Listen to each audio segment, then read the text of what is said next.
Благоприятная погода прошедших 2 недель, повышение ночных температур воздуха и почвы позволяли проводить круглосуточный сев даже теплолюбивых культур. Весна в этом году пришла на 2 недели раньше, что ускорило и старт посевной, и ее темпы. Сеяли до 94 тысяч гектаров в сутки. Запас влаги в метровом слое в Минсельхозе пока оценивают как хороший. Только осадков не хватает, сетует Марат Зябаров. На поверхности почвы не так все благополучно, поскольку за апрель выпало в среднем 5 мм осадков при норме 30 мм. Локально прошедшие дожди 25 апреля затронули в основном Приволжскую зону республики. По прогнозам метеорологов, в ближайшие дни ожидаем осадки. Надеемся, что они будут повсеместные и продуктивные. Уже посеяно 1 112 000 гектаров. Это 60% от плана. Из них зерновые 70%, сахарная свекла 81%, рапс 55%, подсолнечник 51%. Районы-лидеры – Тетюши, Заинск, Буинск, Елабуга, Муслюмова, Нурлат и Аксубаева.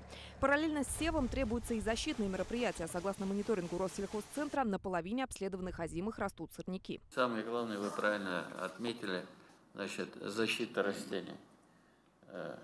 С одной стороны, это хорошо, вот тепло, с другой стороны, все эти насекомые, они проснулись тоже, кушать хотят, поэтому работать надо. Агротехнические мероприятия строго по графику, надо их выполнять. Подвели и итоги ярмарок. Весной в Казани и других крупных городах за 6 ярмарочных дней реализовали продукции на 378 миллионов рублей. Рустам Минниханов поблагодарил сельчан, организаторов и поручил продолжить эту работу. Овощная продукция намного дешевле. Но мясная, может быть, не так дешевле, но вы посмотрите качество в магазине, вот мясной продукции, мяса, и то, что на ярмарках.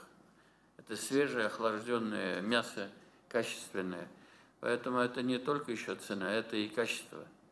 А качество – это здоровье людей. Поэтому эти ярмарки, они показали себя очень позитивно. И, конечно же, просьба эту тему дальше продолжать мы, конечно же, поддерживаем. Значит, мы ярмарки завершили весенние, к осенним подготовимся. Осенью надо это возобновить. Аграрии получили уже 5 миллиардов рублей на развитие растениеводства и мелиорации, поддержку животноводства и подсобных хозяйств, а также на модернизацию АПК. Лена Знатульна, Марат Хусаинов, ТНВ, Казань.